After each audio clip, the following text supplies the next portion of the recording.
Hi, hello. Yeah, so my name is Ben, and a lot of people think it's short for Benjamin. And no, actually, it's short for Benton. I know, interesting, thank you, I chose it myself. And a lot of people wonder, well, why do you pick Benton and not a normal name? Very simple. I can shorten it to Bent, and women know not to bother. Not that they would anyway.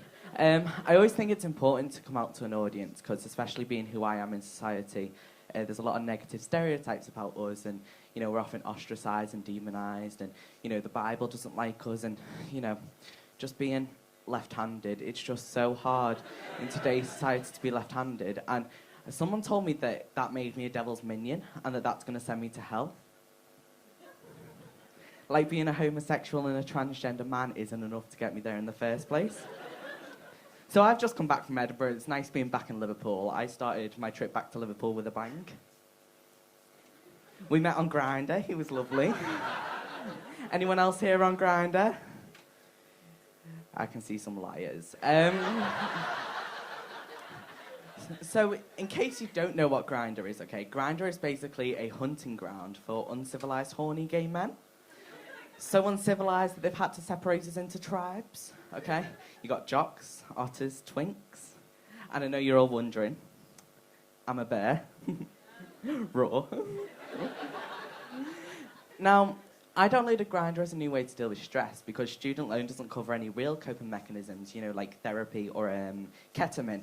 And you get a lot of strange interactions on Grindr, like old men going, hey, I'm hung. And it's like, yeah, and old enough to be my dad? No thanks. Or other people who say, well, why are you on Grindr? It's like, oh, you know, to discuss sunflower growth, gardening, the changing seasons, maybe the same desperate reason you are, you daft twat. And trust me, a lot of them do need a conversation about gardening, okay? I've seen things. And I really like to think of Grindr a little bit like Pokemon Go. But instead of going to new and exciting places and catching rare Pokemon, I go to new and exciting places and catch STIs. And I thought of a little song, so if you will indulge me. Pokemon, gotta catch him, it's you and me. Chlamydia, HIV. So, I like it, and that's what's important.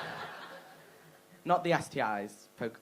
So, being on Grindr, I recently had someone pop up to me and send me a picture of his, you know, penis, and say, I could do with a hand.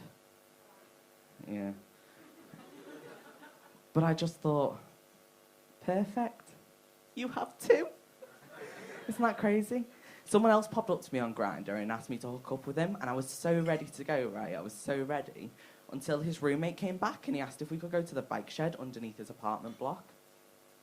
Now, correct me if I'm wrong, but this is not what I had in mind when he said we could go for a ride. And, you know, being a trans person on Grindr, I give people a nice little 2-for-1 experience, okay? Men in the streets and what the fuck is that in the sheets? And I know it's a common question as to what trans people have down there, so I'm just going to settle your minds right now. It's basically just this abyss of nothingness where all light just gets sucked in, and much like this room, where all light does, it's just a dark cavern of just complete darkness and nothingness. Or as I call it, my vagina. And, you know, Grindr isn't all that bad. I met my boyfriend on Grindr, and a lot of great things come when you have a boyfriend. For example, me. And it's so nice having a partner because I can finally, like, be the gay man that I was always meant to be.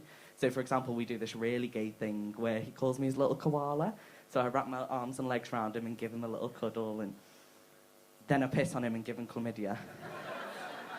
And when we first met on Grindr, I discovered that he didn't ask me for a dick pic first, which was weird because a lot of people on Grindr ask me for a dick pic and then they go, well, why won't you send one? And I'm like, see, I would send a dick pic. I just don't have the balls to do it.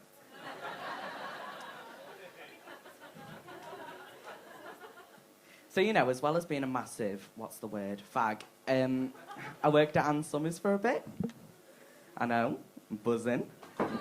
Buzzing vibrators. And now, you'd think working at Ann Summers would be brilliant, but actually selling dildos to bored housewives and lube to the dry and menopausal is not as fun as it seems. Firstly, I can't read Beatrix Potter anymore, okay? I've seen where Peter Rabbit's been. And you get asked questions that you usually get asked in retail, but when it's Ann Summers, it's suddenly 10 times weirder. So, for example, when people come in and go, is it try before you buy? And you just want to go, no. No, why would it be try before you buy? Step away from the butt plug. Or people who come in and go, have you used many of these toys before? And you'd be like, have I used? Yes. What do you think staff discounts for? I'm not working, I'm compiling a shopping list.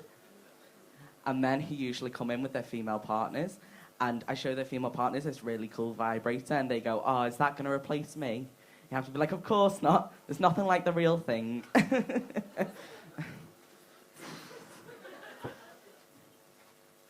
What you really want to say is, hopefully, if she had any mind about her, she'd realise this doesn't have a gob on it that thinks it's funny. And men don't vibrate. One of the weirdest questions I'd often get asked is people would come in and I'd introduce myself and they'd just go, are you gay? Are you gay? Are you gay? Is that why they get you to work in this section? Now, correct me if I'm wrong, but I don't think taking it up the arse makes me any more qualified to sell sex toys than the next person. Do we like anal jokes? Do we like anal jokes? Tight. I like my sex the way I like my medication. Up the bum. So I'm just going to leave you on this, right? So I don't know if I talk about being trans enough, but just in case you were confused, I'm a trans man. I like puberty so much, I've decided to go through it twice. This is 18 months in the making, so as you can tell, it's going shit. And I have my sister in today, and obviously my sister knew me when I was a lesbian, and before that when I was bisexual. So if you think about it, I've completed LGBT. And people often ask me, how did you come out to your parents? How did you tell them that you were trans? And I basically just tell them that I said this.